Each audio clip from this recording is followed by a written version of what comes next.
السلام علیکم friends, welcome to کتاب نگری یوٹیوب چینل کتابوں کی نگری میں خوش آمدید۔ میں ہوں آپ کی ہوسٹ اقراء یاسین اور آج میں آپ کے لیے لے کر آئی ہوں ماہنور شہزاد کے قلم سے تحریر کردہ ناول نیم البدل کے ایپیسوڈ نمبر 8 کو لے کر۔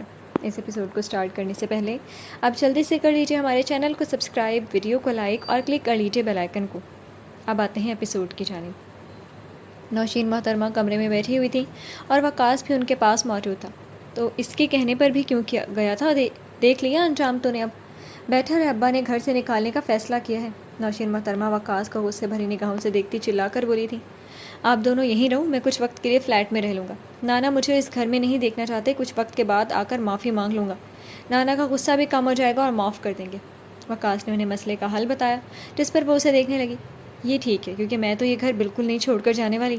اپنی بیٹی زوبیہ کی شادی میں ارباب سے کروا کر اپنے گھر یہ نام جب تک کروا لے تب تک سکون سے نہیں بیٹھوں گی۔ نوشین محترمہ اسے اپنے تمام ارادے بتاتے ہوئے مسکرا دیں۔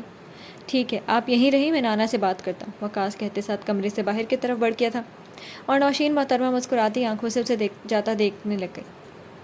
لیکن میں بھی تب تک اس کمرے سے نہیں نکلوں گی باہر جب تک کوئی منانے نہیں آئے گا۔ نوشین محترمہ خود سے عہد کرتی واپس بیڈ پر جا کر بیٹھ گئی۔ میں آ جاؤں نانا؟ وقاص عاطف ملک کے کمرے کے باہر کھڑا ان سے اندر آنے کے لیے اجازت مانگنے لگ گیا۔ عاطف ملک نے منہ سے جواب دینے کے بجائے اشارہ کیا۔ نانا، آپ میری وجہ سے موم اور زوبیہ کو گھر سے مت نکالیں، آپ اگر چاہتے ہیں تو میں یہاں سے چلا جاتا ہوں، اگر ہو سکے تو مجھے معاف کر دیجیے گا۔ وقاص ان کے سامنے آ کر کھڑا ہوتا سر جھکائے اوپر سے شرمندگی ظاہر کرواتے ہوئے افسوس سے بولا، تم آج اور ابھی اس گھر سے نکل جاؤ۔ عاطف ملک نے اسے سنجیدہ لہجے میں بغیر دیکھے کہا تو وہ ایک نظر عاطف ملک پر ڈال کر اس بات میں سر ہلا گیا۔ بڈھا ابھی غصے میں ہے، کچھ دنوں تک غصہ کم ہوگا تو ٹھیک ہو جائے گا۔ وقاص دل میں خود سے سوچتا خاموشی سے باہر کی طرف قدم بڑھا گیا۔ عاطف ملک اسے جاتا دیکھنے لگ گئے۔ وقاص نوشین محترمہ سے ملتا اپنا سامان لیتا خاموشی سے چلا گیا۔ گھر کے کسی فرد نے اسے روکنا نہیں چاہا تھا، ان سب میں اس کی اپنی بہن بھی موجود تھی۔ رات کے ڈنر پر جب انہیں کوئی پوچھنے نہیں آیا تو وہ خود ہی نیچے آ گئی۔ کسی نے مجھے پوچھنا تک ضروری نہیں سمجھا، میں خود ہی آ گئی، نوشین محترمہ منہ بنا کر کہتے ساتھ کرسی کھسکا کر بیٹھ گئی۔ تم ناراض اپنی مرضی سے ہوئی تھی، نہ ہم میں سے کہ تو کسی نے کچھ نہیں کہا تھا۔ عاطف ملک نوشین محترمہ کو سرد لہجے میں کہتے ساتھ کھانا شروع کر گئے۔ نوشین محترمہ خاموش ہی رہی۔ یہ ناول آپ کتاب نگری یوٹیوب چینل پر پڑھ اور سن رہے ہیں۔ وقت گزرتا جا رہا تھا اور اروپ کو اپنے میکے گئے 1 مہینہ ہونے کو تھا۔ عاطف ملک یا گھر کا کوئی بھی فرد ارباب سے اس متعلق ذکر کرتا تو وہ بات بدل دیتا یا جواب نہیں دیتا تھا، جس پر وہ لوگ بھی خاموش ہو جاتے، اور ان دنوں مرجان سب سے زیادہ مشل کے پاس ہی دکھائی دیتی تھی۔ مشل اس کے بہت قریب ہو چکی تھی۔ کالج سے آتی وہ سب سے پہلے مرجان سے ملتی تھی، فریش وغیرہ ہو کر وہ مرجان کے بھی کپڑے چینج کرتی تھی، اسے دودھ پلانا، اس کے ساتھ کھیلنا مشل کو بہت اچھا لگتا تھا۔ مرجان بھی اس کے ساتھ بہت خوش رہتی تھی اور اس بات پر عاطف ملک نے کافی غور کیا تھا۔ آج اتوار کا دن تھا اور وہ لوگ ابھی ناشتے سے فارغ ہو کر ٹی وی لاؤنج میں بیٹھے تھے، تبھی گارڈ ٹی وی لاؤنج میں داخل ہوا اور ہاتھ میں ایک لفافہ موجود تھا۔ ارباب سر، یہ آپ کے لیے ہے، گارڈ نے لفافہ ارباب کی جانب بڑھاتے ہوئے کہا، جس پر ارباب کا دھیان اس لفافے پر گیا۔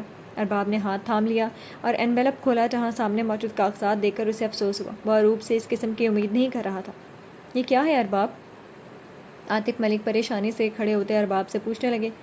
کھولا کے کاغذات اروپ نے بھیجے، ارباب ٹیبل پر کاغذات پھینکتا انہیں بتانے لگا، جس پر وہاں موجود اس سب لوگوں کو حیرت کا دھچکا لگا تھا۔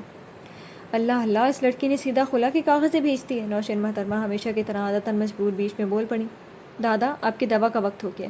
تبھی مشل عاطف ملک کے پاس آتے ہوئے ان سے مخاطب ہوئی تو نوشین محترمہ کی نظر اس پر گئی۔ اسی کی وجہ سے ہوئے، اسی کی نظر لگی ہے ارباب تمہارے ہنستے ہوئے گھر کو۔ اگر اس رات وہ تمہیں اس کے ساتھ نہ دیکھتی، یہ سب نہ ہوتا، تھوڑی شرم کر لو لڑکی۔ نوشین محترمہ مشل کو دیکھتے اس پر ایک بار پھر بھڑک اٹھی۔ انہیں مشل نے نظر انداز کرنا مناسب سمجھا۔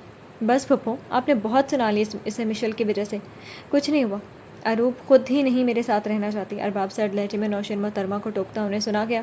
وہ منہ کھولے اسے دیکھ رہی تھی۔ ارباب کا مشل کے دفاع میں بولنا عاطف ملک کو مسکرانے پر مجبور کر گیا۔ میں ایک دفعہ جاؤں گا اروپ سے بات کرنے، اگر نہیں مانی تو پھر وہ اس کی مرضی۔ ارباب عاطف ملک کو اپنا فیصلہ سناتا جیب میں ہاتھ ڈالے باہر کی جانب بڑھ گیا۔ سب لوگ خاموشی سے اسے جاتا دیکھ رہے تھے۔ آؤ گڑیا، ہم کمرے میں چلتے ہیں، عاطف ملک مشل کو پیار سے کہتے ساتھ اپنے ساتھ لیے کمرے کا رخ کر کے۔ یہ ناول آپ کتاب نگری یوٹیوب چینل پر پڑھ اور سن رہے ہیں۔ میں جانتا ہوں بیٹا، تمہیں نوشین کی باتیں بہت تکلیف پہنچاتی ہیں۔ مشل جو عاطف ملک کی دوا نکال رہی تھی، عاطف ملک نے اسے دیکھتے ہوئے کہا، میں نے اسے بہت سمجھایا مگر وہ نہیں سنتی، جب سے طلاق ہوئی ہے تب سے وہ ایسے ہی ہو گئی ہے۔ عاطف ملک اسے نرم لہجے میں سمجھانے لگے، جس پر مشل نے ان کی جانب مسکرا کر دیکھا۔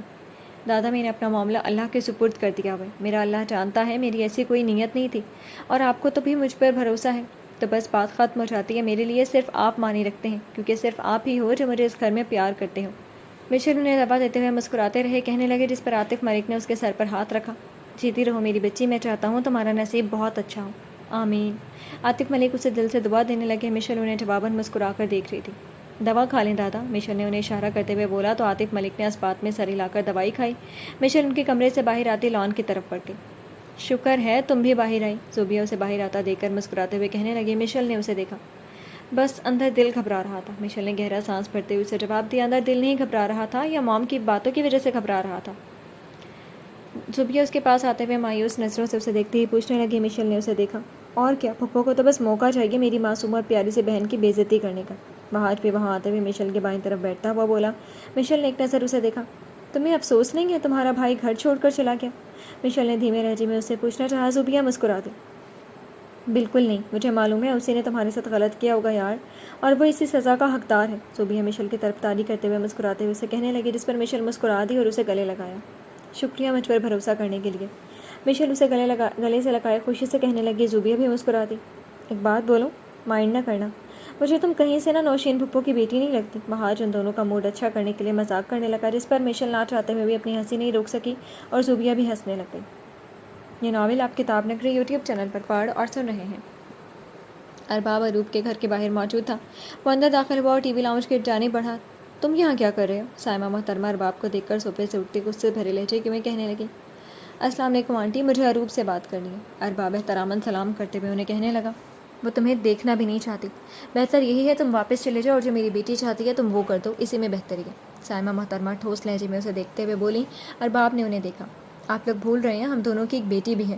اروب نیچے آؤ. ارباب نے سائمہ محترمہ کو یاد کرواتے ہوئے اروب کو پکارنے لگا. اپنی کزن کے ساتھ ٹکر چلاتے ہوئے یہ بات یاد نہیں آئی تھی؟ میں نے کہا نا وہ تم سے نہیں ملنا چاہتی ہے. ارباب تم یہاں سے خاموشی سے چلے جاؤ, نہیں تو میں تمہیں دھکے دے کر نکلواؤں گی. سائمہ محترمہ اسے حد سے زیادہ سرد لہجے میں بولی. وہ انہیں دیکھنے لگا. میں یہاں سب ٹھیک کرنے آیا تھا, مگر مجھے لگتا ہے آپ کی بیٹی یہ سب نہیں چاہتی. اسے کہیں بے فکر ہو جائے, وہ جو چاہتی ہے وہی ہوگا, مگر وہ اپنے اس فیصلے پر بہت پچھتائے گی. ارباب نے جتانے والے انداز میں کہنے ساتھ بھاری قدم اٹھائے باہر کی جانب بڑھ گیا. ارباب گھر جانے کی بجائے جعفر کے گھر گاڑی کا رخ موڑ گیا. یہ تو کیا بول رہا ہے یار؟ جعفر ارباب سے ساری بات سن کر پریشان سا کہنے لگا. ارباب نے اس بات میں سر ہلا دیا. جو بھی تھا, تجھے بھابھی پر ہاتھ نہیں اٹھانا چاہیے تھا. بھابھی بھی اپنی جگہ بہت غلط تھی, مگر ہاتھ نہیں اٹھانا چاہیے تھا تجھے پھر بھی. جعفر نے اسے اس کی غلطی کا احساس دلانا چاہا. ارباب نے اسے دیکھا. میری برداشت سے باہر ہو رہا تھا اس کا مزاج. ارباب نے سرد لہجے میں جعفر کو جواب دیا, جس پر وہ اسے دیکھنے لگا. اب کیا سوچیں؟ جعفر نے اسے سنجیدہ لہجے میں پوچھا. ارباب نے اس کی جانب دیکھا. میں اسے ڈیورس دے دوں گا. اپنی بیٹی کا خیال میں اکیلے بھی رکھ سکتا ہوں. ارباب نے اسے اپنا فیصلہ سنایا. جعفر اسے دیکھ رہا تھا. اور کر بھی کیا سکتا ہے, وہ تجھ سے اب ملنا بھی نہیں چاہتی ہے.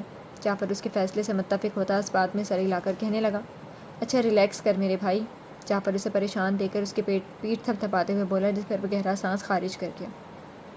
یہ ناول آپ کتاب نگری یوٹیوب چینل پر پڑھ اور سن رہے ہیں.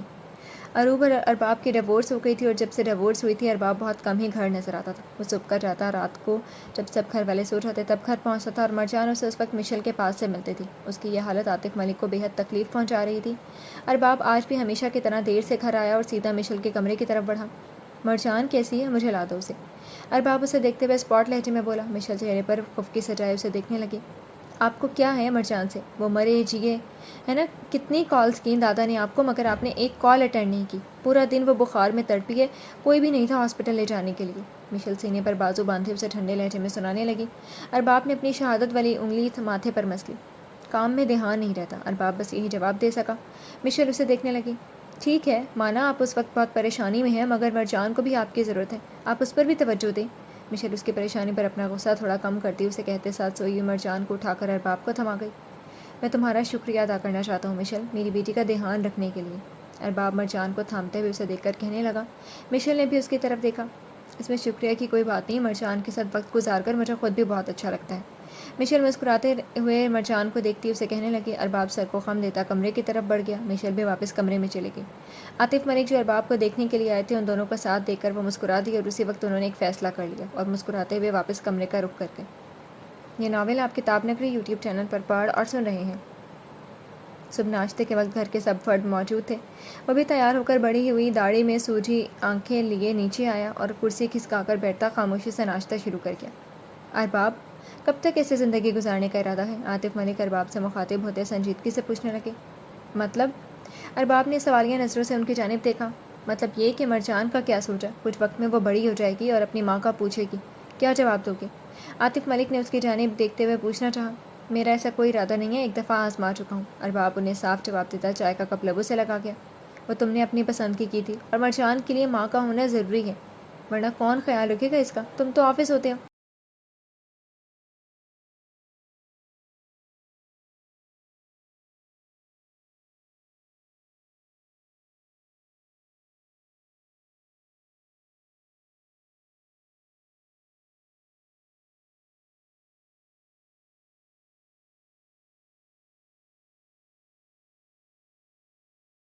ناشتے سے فارغ ہوتے ہی عاطف ملک اور ارباب عاطف ملک کے کمرے میں چلے گئے۔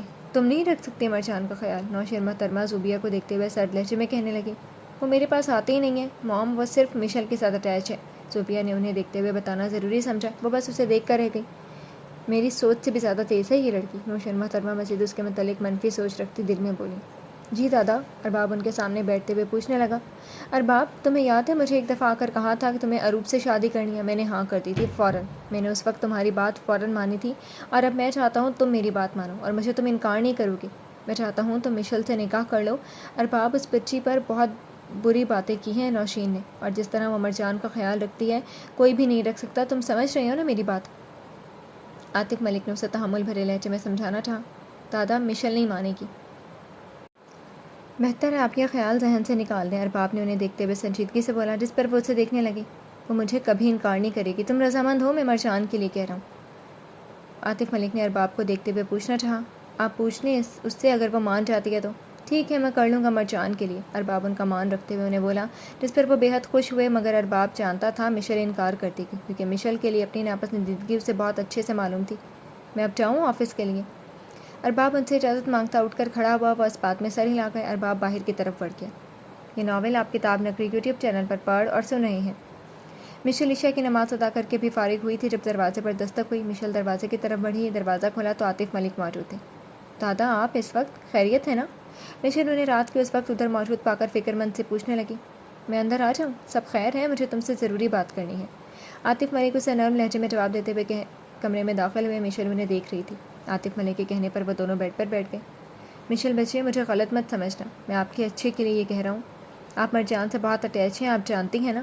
آپ اس سے بہت پیار کرتی ہیں، اور اگر ارباب کل کو دوسری شادی کرتا بھی ہے تو پتہ نہیں وہ لڑکی مرجان کو اپنی بیٹیوں کی طرح سمجھتی بھی ہے یا نہیں، اسے پیار کرتی بھی ہے یا نہیں، اور ارباب سے اچھا لڑکا کہیں اور نہیں ملنا۔ میں چاہتا ہوں مشل، آپ ارباب سے نکاح کر لو، اس طرح مرجان کو بھی ماں کا پیار مل جائے گا، اور یقیناً آپ دونوں ساتھ بے حد خوش رہیں گے۔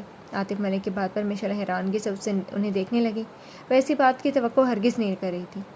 لیکن دادا، وہ تو اروپ بھابھی سے محبت کرتے ہیں، وہ نہیں مانیں گے۔ مشل نے انہیں سنجیدگی سے کہا، جس پر وہ اسے دیکھنے لگے۔ اروپ اس کی زندگی سے جا چکی ہے، اس کے جانے کے بعد ہی دیکھا نہیں آپ نے وہ کتنا خالی خالی سا لگتا ہے، اس لیے میں نے یہ فیصلہ کیا ہے۔ آپ کو اپنے دادا پر یقین ہے نا میری گڑیا؟ تو ہاں کر دو، بہت مان سے آپ کے پاس آیا ہوں۔ عاطف ملک نے اسے مسکراتے ہوئے دیکھ کر بولا۔ مشل انہیں دیکھنے لگی۔ مرجان کی خاطر ہی؟ عاطف ملک اسے خاموش پا کر بولے۔ مشل کو ایک دم مرجان کا خیال آیا۔ جیسے آپ کو ٹھیک لگے۔ مشل کچھ دیر کی خاموشی کے بعد نہ چاہتے ہوئے بھی عاطف ملک کو انکار نہ کر سکے، وجہ مرجان اور عاطف کا مان تھا۔ میری گڑیا جیتی رہو، دیکھنا تمہیں میرے اس فیصلے پر کبھی پچھتاوا نہیں ہوگا۔ عاطف ملک خوش ہوتے ہوئے اسے گلے لگا کر کہنے لگے، جس پر مشل بمشکل مسکرا سکی تھی۔ عاطف ملک اسے سونے کا بول کر چلے گئے تھے۔ مشل کی پوری رات بے چینی میں گزری تھی، اسے ارباب بالکل بھی اچھا نہیں لگتا تھا۔ بلا وجہ کا ایٹیٹیوڈ دکھانا، مشل کو سوچ سوچ کر بے چینی ہو رہی تھی۔ ایک دم کیا ہو گیا تھا، ایسا تو اس نے کبھی خواب میں بھی نہیں سوچا تھا، اور یہ حقیقت ہونے جا رہی تھی۔ زندگی کے فیصلے کبھی کبھی ہمیں بالکل سمجھ نہیں آتے، یہ تو بس خدا جانتا ہے۔ جب کسی چیز کی سمجھ نہیں آ رہی ہوتی تو اس وقت صرف افسوس اور دکھ ہوتا ہے، مگر بعد میں جا کر معلوم ہوتا ہے خدا جو بھی کرتا ہے اچھے کے لیے کرتا ہے۔ جی تو فرینڈز، کیسی لگی آپ کو آج کے ایپیسوڈ؟ کمنٹ سیکشن میں ضرور بتائیے گا۔ پھر حاضر ہوں گے ناول کے نیکسٹ ایپیسوڈ کے ساتھ، تب تک کے لیے اجازت دیجیے۔ شکریہ، اللہ حافظ۔